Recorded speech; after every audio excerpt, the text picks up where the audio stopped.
ഒരു ചെടി വാങ്ങിച്ചാൽ മാത്രം പോരാ, അതിനെ പരിചരിക്കുകയും വേണം. ഈ ചെറിയ ബോക്സിൽ കുറെ നാളായിട്ട് അതിരിക്കാൻ തുടങ്ങിയിട്ട് അപ്പൊ അതിന് കുറച്ചുകൂടി വലുത്, ഒരുപാട് വലുത് ഇവിടെ വെക്കാനായിട്ട് ഒരു രസം ഉണ്ടാവില്ല. അപ്പൊ കുറച്ചുകൂടി വലിയ ഒരു ബോക്സിലേക്ക് ആക്കാന്ന് വിചാരിച്ചു. അതിന് വേണ്ടിയിട്ട് ഞാനൊരു ഡിസ്പോസിബിൾ ആയിട്ടുള്ള ബോക്സ് എടുത്തിട്ടുണ്ട്. അതിന്റെ താഴേക്ക് ഹോൾ കൊടുത്തു. എന്നിട്ട് അതിനെ ഇറക്കി വെക്കാനായിട്ട് ഒരു തൈരിന്റെ ബോട്ടിലാണ് എടുത്തിട്ടുള്ളത്. ഇവിടെ കിട്ടുന്നത് കുറച്ച് വലിയൊരു 1 കിലോന്റെ ബോട്ടിലാണ്. അപ്പൊ അതിനെ എടുത്തിട്ട് അതിൽ കുറച്ചൊരു ഡെക്കറേഷൻ ഒക്കെ ചെയ്തെടുക്കാന്ന് വിചാരിച്ചു. അപ്പൊ എനിക്ക് ഈ ത്രെഡ് വെച്ചിട്ട് ചെയ്യുന്നത് ഭയങ്കര ഇഷ്ടമാണ്. എന്റെ കയ്യിൽ കുറേ നാളായിട്ട് ഈ മാക്രാമേ ത്രെഡ് ഇരിപ്പുണ്ട്. അപ്പൊ ബേസിക് ആയിട്ടുള്ള ഒരു സംഭവം ചെയ്യാന്ന് വിചാരിച്ചു.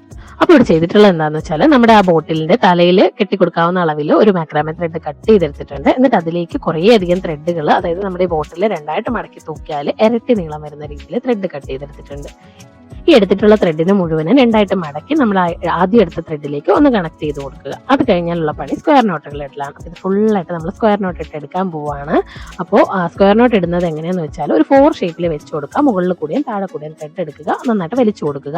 അതുപോലെ തിരിച്ചും കൂടെ ചെയ്യുക. 4നെ ഒന്ന് തിരിച്ചിട്ടിട്ട് അതുപോലെ മുകളിൽ കൂടിയും താഴെ കൂടിയും എടുത്തിട്ട് ഒന്ന് വലിച്ചു കൊടുക്കുക. അങ്ങനെ നമുക്ക് സ്ക്വയർ നോട്ടുകൾ ഇടാൻ പറ്റും. അതിനൊരു റെഫറൻസ് പിക്ക് ഞാൻ ഇവിടെ സൈഡിൽ കൊടുത്തേക്കാം. അപ്പൊ അതുപോലെ ചെയ്ത് പോയാൽ മതി.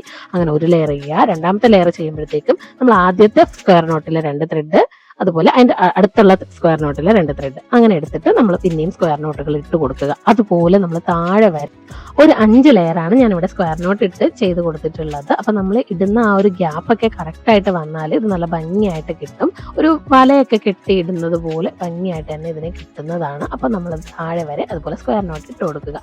ഇനി ചെയ്ത് കൊടുക്കേണ്ടത് നമ്മൾ ലാസ്റ്റ് ലെയർ വന്നിട്ടുള്ള ആ 4 ത്രെഡ് വീതം എടുത്തിട്ട് നന്നായിട്ട് നല്ല ക്ലീൻ ആയിട്ടുള്ള ഒരു ചീപ്പ് വെച്ചിട്ട് ഒന്ന് കോംബ് ചെയ്ത് കൊടുക്കുക. എന്നിട്ട് അതിനെ നമ്മുടെ ബോട്ടിന്റെ ലെങ്ത്തിന് കട്ട് ചെയ്യുക. ഗ്ലൂ വെച്ചിട്ട് ഒന്നും കൂടെ ഒന്ന് ചീപ്പി കൊടുത്താൽ അതങ്ങനെ ഒതുങ്ങിയിരുന്നോളും. എന്നിട്ട് അതിന്റെ മുകളിലേക്ക് ഇതുപോലെ പിരിച്ചിട്ട ഒരു പിങ്ക് ത്രെഡ് ഞാൻ ഇട്ട് കൊടുത്തിട്ടുണ്ട്. കുറച്ച് ബീഡ് വർക്കും കൂടെ ചെയ്ത് നമ്മുടെ പ്ലാന്റ് വെച്ച് കൊടുത്തപ്പോൾ അടിപൊളിയായിട്ടുള്ള ഒരു പ്ലാന്റർ റെഡിയാക്കി കിട്ടിയിട്ടുണ്ട്. അപ്പോൾ ഈ പ്ലാന്റർ വീഡിയോ ഇഷ്ടപ്പെട്ടെങ്കിൽ ചാനൽ ഒന്ന് മറക്കാതെ സബ്സ്ക്രൈബ് ചെയ്യുക. Thanks for watching.